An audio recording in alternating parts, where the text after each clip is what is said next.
Daily. Taste the Daily.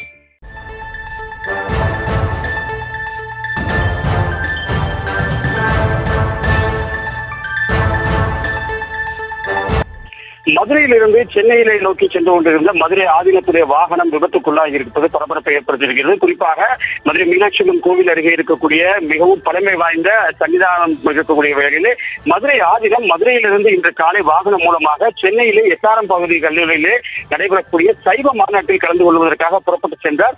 விரைவுச்சாலை வழியாக சென்று கொண்டிருந்த போது சற்று நேரத்திற்கு முன்பதாக உளுந்தூர்பேட்டையை கடந்து அவர்கள் சென்ற போது பின்னால் வந்த வாகனம் ஒன்று அதிவேகமாக வந்து அவருடைய வாகனத்தின் மீது மோதிவிட்டு உடனடியாக சென்றதாக கூறப்படுகிறது.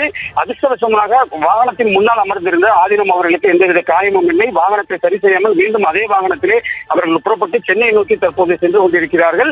அந்த பகுதியில் இருக்கக்கூடிய கண்காணிப்பு கேமராக்களை ஆய்வு செய்தால் மட்டுமே அது எந்த வாகனம் யார் என்பது முழுமையான தகவல் தெரிய வரும் என்கின்ற அடிப்படையிலே மதுரையிலிருந்து சென்னை சென்ற மதுரை ஆதீனத்துடைய வாகனத்தை மர்ம நபர்கள் இடித்துவிட்டு தப்பித்து சென்றது பரபரப்பை ஏற்படுத்தி இருக்கிறது.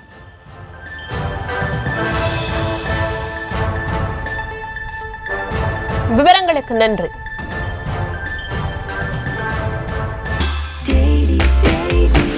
Taste the Daily.